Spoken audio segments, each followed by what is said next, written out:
I am so excited to have Anna Peppard here with me on the Professor Latinx video cast, where we're going to talk about all things sexuality, gender, superheroes, and a lot more. Welcome, Anna. Thank you so much for having me.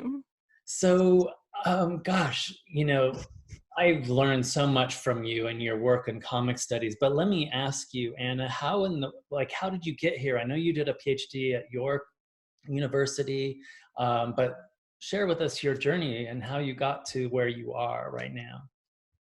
Well, I'd always liked comics, but I'm always interested in hearing sort of women's experiences of kind of getting into comics because, I mean, people have really kind of different experiences a lot of the time. We get into it kind of in sideways ways and stuff. I first got interested in comics when I was a rabid fan of the television show Lois and Clark, The New Adventures of Superman from the early to mid 90s. I was 12 when that show was on, so I was just the perfect target audience for this kind of female gaze, kind of post-feminist take on the Superman mythos, Superman as a romantic comedy. That is just, I mean, I'd read basically any superhero thing with that premise. But so I read some comics sort of after that, but I definitely found it hard to kind of get into comics as someone who didn't have easy access and everything. But also it's just a thing where when you're a female reader, you're not sort of given comics, it's just not a thing you're kind of expected to be into.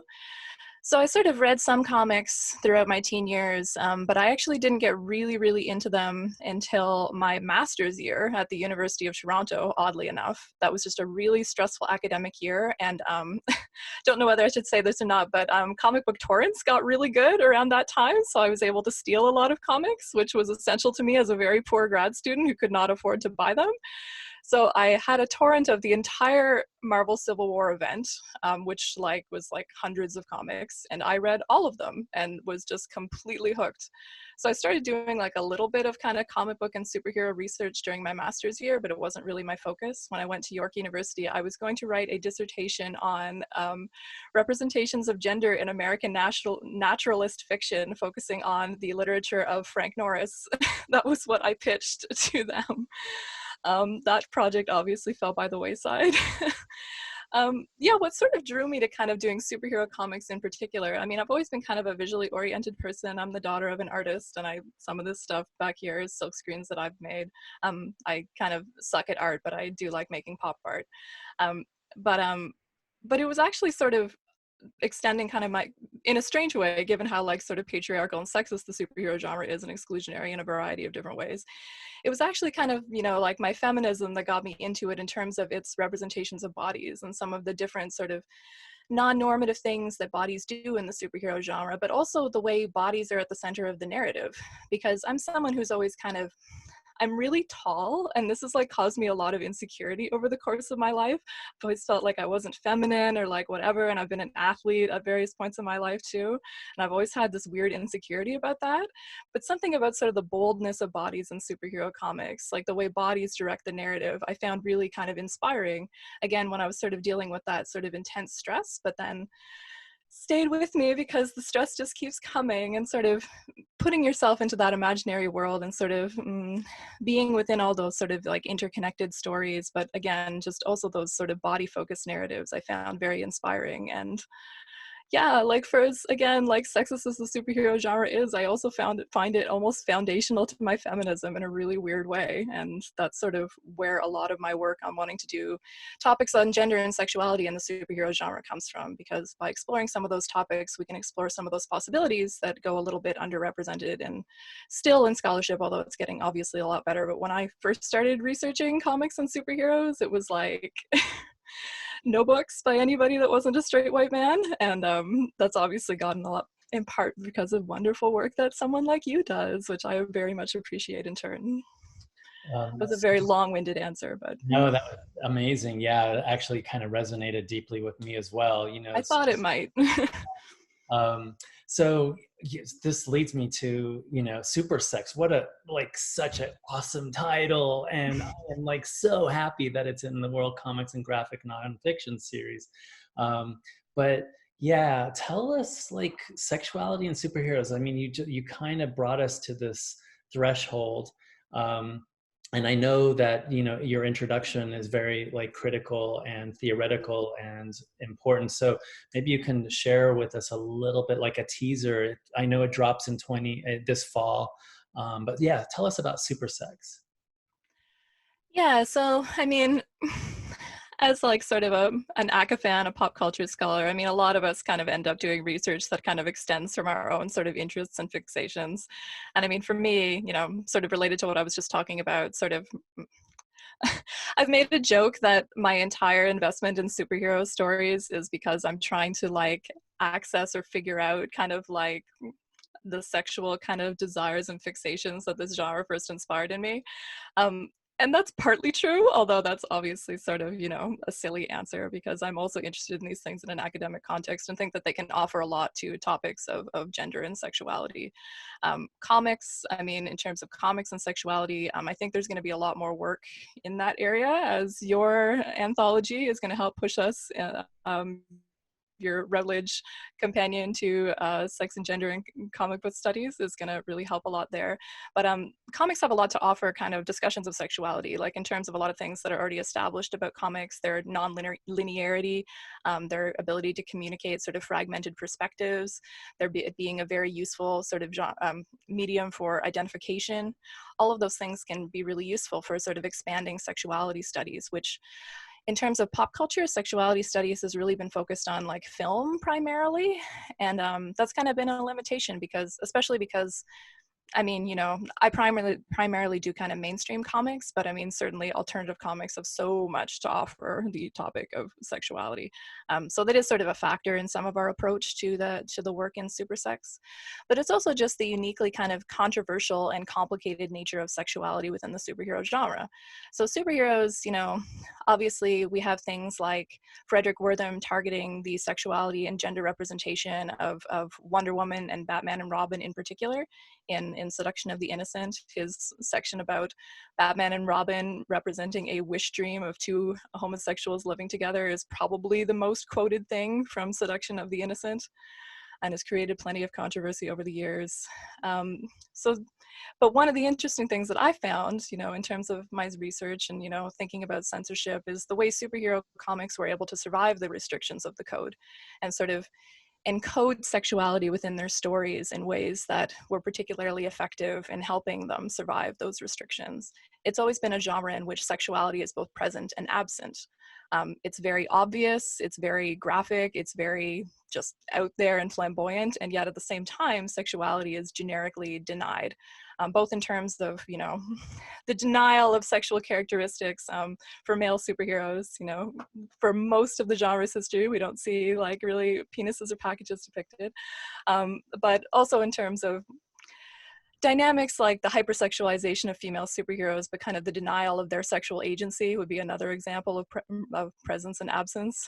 There's just so many layers of that sexual presence and absence in superhero comics, and then sort of almost doubled by things like the secret identity convention and costumes and all of those things, and the nature of superpowers and all the different sexual metaphors that those can express. And it just wasn't something, it was something that I saw come up sort of a lot of in sort of scattered research, but it wasn't something that had been kind of a main topic. And I was surprised by that and wanted to kind of fill that gap. And I will say one of the most exciting things about developing this project too was sort of the messages that I would get from people who, I had a number of people who were like, I reached out to them to be involved based on their previous work, and they were like, oh, I don't have time, and then thought about it for 2 days and were like, oh my god, no, I have to participate because I've been wanting to write about this my entire life. So I think it's going to be something that resonates with a lot of people in terms of being an underexplored topic that people have been thinking about and wanting to see represented, but that hasn't been represented in a comprehensive way up to this point. Yeah, I can't wait. I really can't wait. We need an apparatus, a kind of conceptual vocabulary for us and for our students to kind of understand, I don't know, the complexity of kind of a CW, you know, Kane and Valkyrie and the sort of Marvel Cinematic Universe, right? And of course, Yeah. you know, the cross-dressing that cosplay allows for. I can't wait. Speaking of penises, here we are, and Batman Damned, right, 2019, if I remember right. Gosh, tell us about this this moment in superhero comics history. Yeah. So this was a title within DC's Black Label imprint, which is kind of their adult imprint. It's sort of doing limited series, spotlighting kind of superstar, super popular creators and stuff. And this was one of the first titles, or maybe was it the first title in their imprint? I should know that off the top of my head. But anyway, one of the first ones. And it happened to originally feature this on-panel depiction of Batman's penis. So this was the first official on-panel depiction of Batman's penis. It created quite a controversy. I remember when this happened, and it was just like every single like geek news site definitely reported on it. People were just like competing to try to come up with hilarious headlines, obviously. But I mean, also like it was discussed in mainstream media as well, you know, like jokes made about it on Late Night with Seth Meyers and that kind of thing. And, you know, mainstream kind of news outlets like The Guardian and stuff sort of reported on it as well. So like really quickly, DC responded to this in a really kind of comprehensive way of like getting it out of there. And the way that they responded to it, I thought was really, really interesting. So Jim Lee and Dan DiDio, the co-publishers of DC, both, I don't remember which quote is which, but blamed it on like production errors and said that it wasn't the message that they wanted to communicate with their Black Label imprint. Anyway, this is all very suspicious considering that they're the publishers, and Jim Lee actually provided cover art for a variant issue of this comic. So you would think he might not know what was in it, but at the very least, it's a bit of a suspicious explanation. And there was speculation even that, you know, this was going to sort of impact their willingness to do an adult label at all after attracting this much attention. So, I mean, it's just fascinating that, you know, there would be that much controversy about, and I will note too that it's not a sexual scene. Like, I mean, it is very sexual, but at the same time, it's not a scene in which sex is happening. It's a scene, like, it's very, very aggressively masculine. Batman is stripping off his costume so that his computer can scan him for knife wounds. Like, I mean, it's not like, in terms of like being afraid of your phallic masculinity, that's definitely an emphasis of the scene, rather than the other way around. But just the presence of a penis just was considered just something that they couldn't abide. And I mean, it gets us right back to Frederic Wertham's sort of charges about Batman and Robin, right? And it gets us right back to how we think about superheroes' relationship to sexuality. And there is just sort of, it depends on who you're talking to, but there is just a lingering thing that a superhero can't be sexual and heroic. And in my own chapter for the Supersex book, which I did something about my first love, Lois and Clark, there's a really interesting episode of that show in which Superman gets embroiled in a sex scandal because this is after they're married in the show. It's in the final season, and they're caught by a tabloid photographer like making out in a hotel. So Superman's caught making out with Lois Lane, and a tabloid photographer captures this, and how they end up solving it. Well, that's not really as important as the nature of the controversy within the episode. So Lois has this really interesting speech within the episode where, you know, Clark Kent is saying that he wants to solve the controversy by revealing his dual identity and being like, so we're married, we weren't cheating, blah, blah, blah.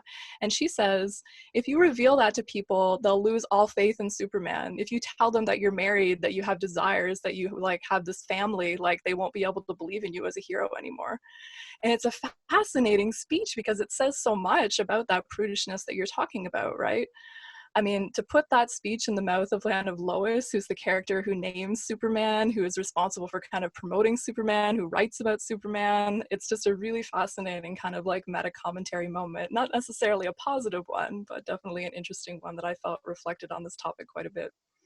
Yeah, really, really fascinating. Like you were saying, the kind of the oppositions, the tensions, and then of course, finding spaces within superhero comics that offer, you know, spectrums, right, and complexities for us to kind of, you know, teach or think about or write about. Gosh, yeah, you know, I wanted to talk about, you know, going back to this Frederic Wertham, to kind of the, you know, this moment of extreme censorship based on one person's kind of extremely prudish sort of understanding of how the world works to pornified culture, and but also gendered violence, right? So maybe you can take us a little bit along this. And of course, this image I thought was, really powerful. There's a lot going on there.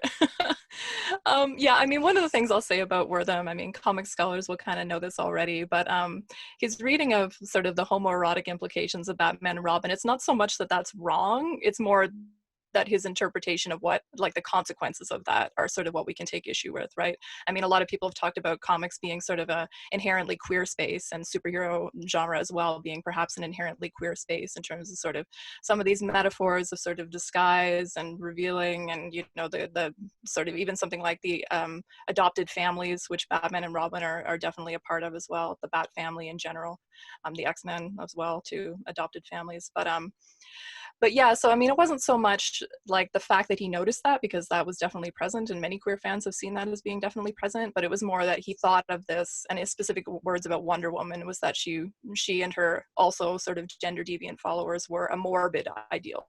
Mm-hmm. He thought that this would lead to psychological disturbance and like death in the Wonder Woman quote, right? So I mean, that was sort of the issue that you can take with Wortham there. And I mean, there's been these reevaluations of Wortham over the years, and I mean, he was liberal for his day. It's not that he was this arch conservative. It was more just that people thought homosexuality was wrong in 1954, and that's like the position that he took. So did just want to like mention that. But yeah, I mean, this is a huge question. I mean, one of the things, I mean, just in terms of presence and absence in an image like this, I mean, you can think about how dramatically present like sexuality is in an image like this, but then how much it can be denied as well. And I mean, in this image, the implications of kind of costumes and monstrosity and like all the amount of stuff going on here. I mean, I don't know, I'm not really answering your question properly, but like what in terms of taking us all the way from Frederick Wortham to the present, but could you like phrase that like a little bit more specifically? No, that's a big one. It's a big chunk. No, I think, you've been talking about this all along, but in this in the spectrum that we've been kind of delivered in terms of the way sexuality is refigured through superheroes, there's an almost more extreme spectrum or opposition when it comes to the kind of insertion of sex and gender, and then like what the kinds of maybe violence that we see too that are on that extreme end of the pole when we have kind of sex in front of us, right? Well, yeah, I mean, female superheroes have borne the brunt of that over the course of the genre's history in terms of them being so hypersexualized. So like almost any violence that they're going to be involved with is going to have that connotation. And, it is exaggerated in superhero artwork for the most part. I mean, that's, I've written a little bit about, way back in my PhD dissertation on Marvel Comics, I wrote about covers of Marvel's female superhero comic books from the 1970s in terms of sexual exploitive, like sexual violence imagery often being used for the covers of those titles, which is very striking since all of those titles were supposed to appeal to girls and women and resonate with feminism. But I felt like that was a good example of like how prevalent kind of imagery involving sexualized violence and female superheroes is, because you had these feminist titles and it's just so conventional that no one thought that was a problem. And I mean, one of the ultimate examples of that, I was giving a guest lecture for a dear friend about this last week. The story, The Rape of Ms. Marvel from Avengers number 200, in which, I don't even know if I want to explain the plot of that. It's this really, really horrible story in which this kind of like guy from another dimension kidnaps her and impregnates her with himself after sort of brainwashing her into thinking that she loves him. And then she has this rapid pregnancy back in the regular dimension and gives birth to him, and he grows up into an adult man in like a day and tells her how he loves her and tells her about brainwashing her, and then she runs off with him to his other dimension, never to be seen again. And so this is Marvel's premier feminist superhero who'd been modeled after Gloria Steinem just 3 years earlier.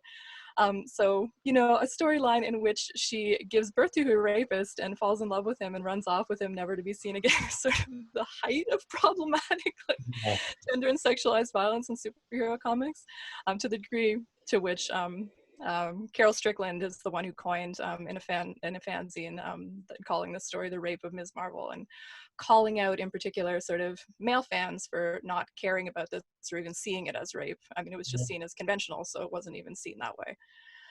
And then Chris Claremont famously tried to redress it in Avengers Annual number 10 from a year later in 1981 by having Carol Danvers confront the Avengers and describe what happened to her as rape, and confront their implication in letting her go off with this guy who'd clearly admitted to brainwashing her, right? So that's, you know, there's so much that's complicated about that in terms of it could be this genre that could tell some interesting stories about sexual violence and even about rape, but particularly in the case of female superheroes, the kind of tropification of that has made telling those kind of stories really hard. The fact that almost every female superhero has been a victim of rape or sexual violence makes it just really hard to even have those discussions, because I mean, the thing that I always come back to about why that's particularly offensive is just, you have to think about what are the fantasies that this genre is offering to girls and women at this point. If it's, I mean, you think about something about, you know, from Batman the Killing Joke, sort of the maiming and assault of Barbara Gordon, Batgirl, by the Joker, which is still brought up as an important aspect of Barbara's legacy, despite it trying to be sort of rejigged over the years various times. And you have to think about what's that offering to girls and women who want to be a fan of this genre. It's telling them that no matter how strong they are, no matter how heroic they are, no matter what powers they are, even if there's someone like Ms. Marvel who basically has all the powers of Superman, they are still vulnerable to sexual violence, and like uniquely vulnerable to sexual violence. And that's one of the things I find most disturbing about kind of that theme. But you know, we can also talk about stuff like that because women's sexual agency is often not emphasized too, that it doesn't become sort of as exciting of a space for sort of, you know, representations of female sexuality as it could be. Because it could be this space where, you know, it could be very empowering to run around in your spandex outfit and be super powered and not like, and have consequence-free sex and stuff. And certain characters like She-Hulk have that going on like a little bit, albeit problematically. But I would certainly like to see sort of a more positive embrace of the sexual possibilities of the genre for both male characters and female characters. So, gosh, thank you so much for that. Really, that was a lot. I'm sorry. no, so amazing. Thank you. So amazing. Yeah. So we've got this cool, as you mentioned, space is a possibility. Yeah. Yeah, and I want to hear all about this research on Marvel Swimsuit Special from 91 to 95. It's just like remarkable what you do in this piece. Aw, thank you. Yeah, I mean, I was sort of based on a conference paper I did years and years ago. I mean, when I think most people have had this reaction when they're encountering the Marvel Swimsuit Special for the first time, which is just like, WTF, right? It's a really, really weird comic or magazine or whatever we want to call it. And the thing that I find particularly interesting about it, so there were a number of swimsuit and lingerie specials kind of like during the like early 90s, like well into the 2000s, like basically like every mainstream and indie kind of publisher of like sort of genre comics, superhero stuff, sort of action comics did one of these, with the notable exception of DC, who never did one. But the thing that's particularly fascinating to me about Marvel is that they included equal numbers of male and female pinups, which none of the other specials did. They're usually just sort of buxom bad girls, but the Marvel one includes the boys as well, which, given the prudishness we just saw about Batman's penis, you can think about how notable that is. And one of the images that you have up there at the top right is Captain America by Lou Harrison, which is definitely like an image that like courts a queer gaze, or at least like a gay vague kind of atmosphere at the very least. So we do have a number of kind of more conventional images, like the one at the far left there is the X-Men character Boom Boom, depicted by Rob Liefeld. She is wearing a string bikini and just appalling her teenage teammates, but kind of interesting her older mentor, team leader Cable, which is just inappropriate on so many levels. But yeah, so it was like the equal numbers of the male and female pinups that really interested me, but also just, I mean, the fact that it is this document that shows that the superhero genre, that the superhero industry is sort of aware of sort of the complexities of desires that are sort of included in it. And even though the Swimsuit Special forestalls a lot of those possibilities, like I talk in the piece about the very kind of limited representation of LGBTQ superheroes. We really only have the superhero North Star depicted because he was like the only, like, him and like a couple of other super minor characters were like the only sort of queer members of the Marvel universe during that era. And then he doesn't get pictured in any pinups with any straight heroes, which is notable. So then you have something like this Lou Harrison image of Captain America, which does potentially court a queer gaze, and yet we have definite limits on that since he's not depicted alongside any, you know, canonically, like actually gay characters, right? Mm-hmm. So yeah, I don't know. I just, in terms of that presence and absence, it's really fascinating, but also just in terms of, I don't know, sort of the superhero genre admitting like that those multiplicity of desires exist. And also, I didn't talk about this in the piece, but there are letters in the Marvel Swimsuit Special, and they are split between male and female readers as well. So there was definitely like an understanding that this would appeal to women as well as men, which is really, really interesting for me as someone who's done a lot of work kind of on female fandom, and particularly within the superhero genre, and sort of various attempts to appeal to female readers over the years. Although it is funny the way the things that the women who write in really want didn't really happen. They really, really wanted Gambit, and Marvel didn't give them sexy Gambit. Although the image that you have at the bottom right there of Robbie Reese from Kevin Wada and Kevin Wada and who is the other person that was doing that Swimsuit Special? Oh, how can I not think of it right now? Anyway, they were trying to do a redo of the Swimsuit Special a few years ago, and didn't kind of go through with it, but Gambit was one of the first preview images they released. He's a notable kind of female gaze, queer gaze character, so it was notable that these, Chris Anka is the other person that does it. It was notable that these two queer men chose him as a character, but Marvel Swimsuit is fascinating. If you're not aware of it, definitely the number of people have written kind of things about it, spotlighting the weirdness of it, and I think the weirdness of it is one of the most wonderful things. So sort of, you know, what is that, Eros and, you know, Thanos, here we are. You also work on death. Oh, I can't even look at this. But yeah, sort of how does this fit in with your research vision, your program? Yeah. So this is a thing I wrote for the site Vault of Culture, sort of about, I didn't read as many superhero comics like for a while after finishing my PhD dissertation. It was just like, I was just burnt out on it, to be honest, after like kind of, you know, making your hobby your job and teaching it as well and doing all of that stuff. But just like a few months ago, I started getting really back into X-Men comics again, and I really rediscovered my love of the X-Man Nightcrawler, who I used to be just deeply, obsessively in love with during my PhD, actually, one of my stress reliefs during that time. And yeah, I don't know, I wanted to write something about why I love the things that I love, because I write a lot about the things that I love, but I don't talk that much about why I love them. And although I'm not someone who's embarrassed about the things that she likes, but at the same time, admitting how emotional your investment is can always be scary. Like, particularly, I spent a lot of time sort of as a superhero fan and scholar kind of trying to establish my credibility. I mean, when you're kind of like an outsider in these spaces, you always have to do a lot of that, right? And so that's part of why I don't like to talk about these things. And I mean, there's even a thing where I always say my favorite superhero is Daredevil, which is true, but I didn't usually talk about Nightcrawler as being one of my favorites. And I wanted to think about kind of why that was. What was there about that kind of attachment that kind of embarrassed me or made me not want to talk about it? And I think it was just the depth of emotionalism, which like X-Men comics really engender.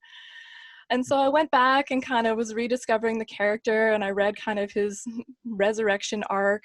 So he died and then got resurrected, as happens to superheroes. And I had a real emotional reaction to it, and I've fallen totally back in with X-Men and totally back in with complaining about how he's always underused and badly represented, which is what you always do as an X-Men fan. You're always complaining about X-Men not being exactly what you want it to be.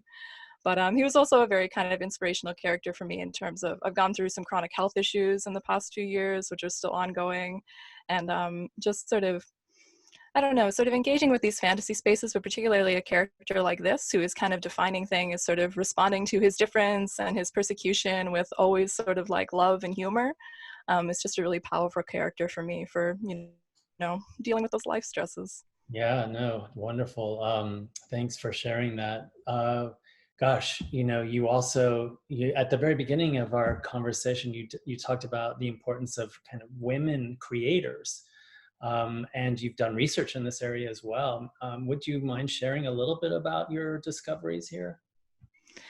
Yeah, I mean, things have gotten, again, a lot kind of better since I was first doing some of that research. I mean, I wrote a piece called The Feminist History of Marvel for a book called Make Ours Marvel. It's an anthology about kind of the Marvel brand and those things. So I was writing about kind of the company's various attempts to appeal to women over the years. And so all four of these titles were part of that push. So the cat at the far left. So all of these titles that you have up here are written and drawn by women, and were sort of an attempt to appeal to female readers in various ways, although attempts to appeal to male readers too, judging by the objectification going on a number of these. But The Cat is written by Linda Feet, with the art in the first issue is by Mary Severin, who's a veteran of EC Comics as well. She's a really fascinating comics industry figure. And it was their first superhero written and drawn by women, and their first superhero that really resonated with feminism. I always teach The Cat because it's one of those forgotten titles that, you know, is still really, really interesting within the history of kind of feminist representations and appeals to women, and the ways that superheroes can resonate kind of with feminist purpose. And I could go on and on about the interesting legacy of that character. The costume, so the original cat becomes Tigra, which is very problematic. And as much as she's one of those kind of poster childs for problematic objectification, even though she's a very fun character, Tigra, she's a tiger lady who fights crime in a teensy tiny bikini. So this is the legacy of Marvel's first feminist superhero. But the costume of the cat later gets picked up by Patsy Walker, who is one of the teen humor comics that Marvel was doing in the years prior to them getting back into doing superhero comics. And in some ways, the popularity of Patsy Walker kept the company that would become Marvel afloat during those years. So having Patsy Walker in the mid-1970s sort of discover this costume of the cat and become a member of the Marvel Universe as the superhero known as Hellcat is a really interesting and underexplored kind of like feminist legacy. And I mean, part of, you know, coming up with something like a feminist legacy of Marvel or a feminist history of Marvel is just finding spaces of feminism within a genre that doesn't necessarily do feminism well, but also doesn't even like do it on purpose most of the time. And yet something like that Patsy Walker story, like that's so amazing that like this teen humor comic that kept the company afloat, and then she's and you know, a comic that was for girls and women as well, that she comes into this universe and takes on the costume of Marvel's first feminist superhero and is this amazing superhero called Hellcat. And I don't know, things like that can be very powerful when you're sort of uncovering the history of these things, and I like to spotlight them to make it clear that this has never been a genre just for a certain type of fan, and there's a lot more possibilities present. Yeah, and that the kind of the digested version of the history of comics, superhero Yeah. comics, is not really the history, right? Yeah. It takes the kind of work that you're doing to really show that it's actually a pretty complicated landscape out there. Gosh, what about this work that you do with superheroic style? Yeah, that was a thing that I did for an online kind of journal magazine called the Fashion Studies Journal. Um, a part of kind of superheroes kind of helping me with my self-confidence and everything is just sort of talked about bodies at the beginning, but I mean, also just, you know, the like willingness to kind of be out there and unashamed and flamboyant is like something that I've taken a lot of inspiration from with superheroes. I find it really hard as kind of, you know, I don't even want to call myself younger at this point, but technically younger, female academic, to figure out how you should dress in academic spaces. It's really like hard, and every choice you make is wrong. So one of the things that I've tried to do is kind of have my research interests kind of like extend into my personal representation. And one of the ways I try to do that is by dressing a little bit like a superhero. So, like, and I'll say dressing like a superhero in terms of one of the things that I'm not talking about wearing the teensy tiny bikini to do my lectures. I'm more talking about sort of the way that a superhero costume can be an expression of your identity. So if you think about your clothes as an extension of yourself, that's like in essence what a superhero costume is. And thinking about ways that I could represent that and have that be something I'm communicating to students, and have it be something that I could communicate that pride and kind of, lack of fear to students. And maybe that could be a way that I could get past or around or, bring into conversation some of those issues about how we represent ourselves and how we dress in professional spaces or all spaces. Mhm. So that's like sort of what that was about. And so important too to kind of role model through action, right? For Yeah. instance, that it's okay to do these things. We've already kind of covered, your work going into the archives. I know that this is a kind of a big project anyway for And you. Tiger's in there. Yes, that's right. Tiger and Hellcat. Yeah, and but was there anything surprising, say, in this, I guess, or that you've discovered recently in this kind of interest, this big research program of yours? Well, I mean, I will say when I first started doing that work, this sounds awful, but it was almost guilt that motivated me. I mean, a lot of my interest in the superhero genre, I mean, I'll be honest, is for the cute boys, right? I mean, that was my interest when I was 12, and like talking about kind of the unusual objectifications of men in the superhero genre is a focus of a lot of my work. But at one point, I confronted the fact that I didn't have a favorite female superhero. And I was like, why is that? That's awful. And I need to figure out what's going on. And also just figure out, why there had been this sort of exclusion of sort of female fandom over a long period. Because, I knew that women read comics during all of these eras.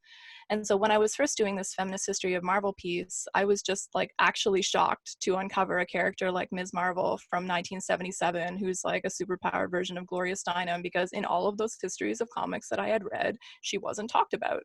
And so, as you mentioned before, coming up with alternative histories of comics that include these things, because it just depends on whether these things are considered important to the people who are writing the histories. And so figuring out how many things had been excluded, I mean, that thing I talked about Patsy Walker and the cat, like that didn't appear in any histories of superhero comics I'd read when I was studying for my PhD. So, when you find something like that, it really makes you think about why it's been excluded and who's writing these histories. And so that's sort of just an ongoing project of mine to kind of get us to rethink that history of comics. Absolutely, and thank you for your work on that. I know that COVID-19 hit us, so we've been doing a lot of online teaching. But in general, how do you bring in your comics approach, your teaching comic books into your classroom? Well, a lot of those things that we've already talked about sort of are an aspect of things that I do. I certainly want to emphasize things of the superhero genre and comics being spaces of inclusion rather than exclusion. That drives a lot of sort of my syllabus composition and that kind of thing. But yeah, I mean, teaching comics is incredibly, incredibly fun. It's great as a tool of kind of visual literacy. Even students kind of in sort of film and visual culture haven't often been sort of compelled to think about things in the way, like visual storytelling in the way that comics encourages us to do so. Like seeing like the light bulb like above the head when you have a comics page, and you're like, do you get how like this symmetrical comics page, you can read it like top to bottom, like left to right and down, but there's also a meaning that goes if you circle the other way. And like having them be like, oh my god, I can choose. And you're like, yeah, you can read it at whatever speed you want, and there's relationships diagonally across the page and up and down on the page, and that really like blows their minds. Some students hate that because they just want to know what it means and they don't like that subjectiveness. I have found that, and I do understand that because I'm someone who isn't like super into super experimental comics. I'm a little bit more of a traditionalist myself, but at the same time, like getting them to think about I mean, Scott McCloud, sort of defining comics as this art of juxtaposition, right? And getting them to think about the relationship between one panel and another, and things like participation and participatory culture and sort of theories of reading the popular work so well in conversation with comic books. Mm. So that's definitely sort of a source of a lot of my teaching on comics. And then in terms of the superhero genre, I primarily do a lot of work on issues of representation, sort of taking superheroes as cultural ideals and figuring out what do we mean by a cultural ideal? What is being sort of articulated in the conflict between a superhero and a supervillain? Female superheroes are incredibly useful for teaching about what conceptions of female strength have been in various eras. So a lot of my research on superheroes kind of extends from that. And I mean, so many other things. You can talk about transmediality and adaptation and so many things. And again, those sometimes become real light bulb moments too, because people are already kind of aware of these characters and already have that investment. And you can really exploit that to get them interested in something like taking a look at a comic book like The Cat, which they won't have heard of, but they do know the Marvel movies. And so that can be a good kind of avenue to get them talking about those theories of reading the popular, those histories of pop culture, theories of genre fiction, all of those things. I would say too, the light bulb for us in the classroom, I know this is your experience as well. It's like kind of super floodlight light bulb, right? Because they're like, hold on, I know I saw this movie with my buddies, but I had no idea this level was, and so then wow. Yeah. So you were working on this new project that's so exciting, right? The TV show Man from It's gonna be Uncle. a fun one. Yeah, tell me about this. What this work you're doing now? Yeah, I mean, I'm still doing some superhero work. I probably will always be doing some superhero work, but I am working on a book for the TV Milestone series from Wayne State University Press. So it sort of spotlights iconic television series, and I am doing Man from Uncle, which they surprisingly haven't had a volume on yet. So spies have been kind of like a bee interest of mine for a while. There's a lot of overlap between sort of like spy stuff and superhero stuff in terms of dual identities and sort of deviant representations of gender and sexuality. So a lot of my sort of work in those areas can kind of be extended into looking at spies. So specifically though, spy-fi, which is, not realistic spies in any sense. And Man from Uncle, it's just a fascinating television show in so many ways.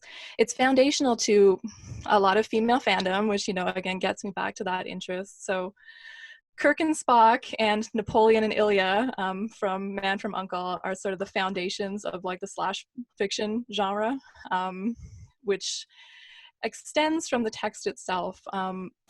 This was sort of a show that did sort of a try to appeal to female readers and viewers, I should say in this case, and was very much in conversation with the sexual revolution.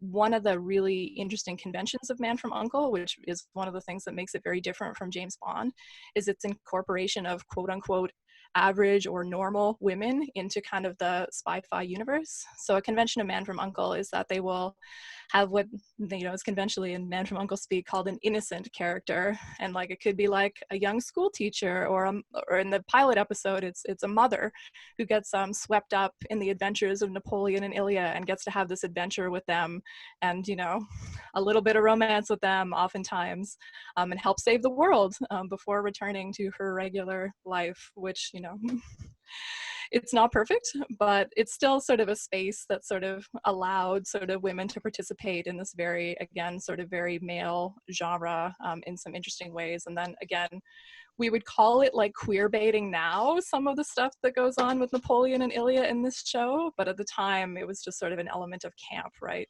It's very related in terms of its camp presentation to the Batman '66 television show. Those are kind of two of the icons of TV camp from the era, so that will certainly be something I'll talk about as well.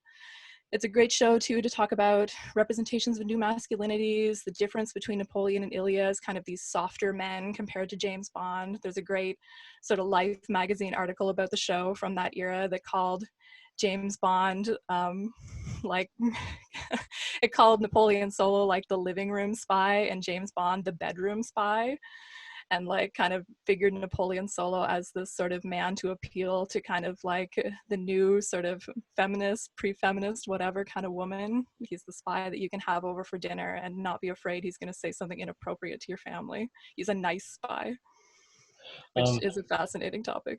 I love it. I can't wait. And okay, I know you're probably like exhausted, but let me ask you, where is like okay, when the 2 little seconds that you have at the end of every day or at the end of every week, and on the proverbial nightstand, what comics do you have? I guess would be like a way to get at this question, maybe. Well, it's horrible right now because a lot of new comics aren't shipping. So I want to see what's going to happen in X-Men, but everything's been stalled for kind of a while.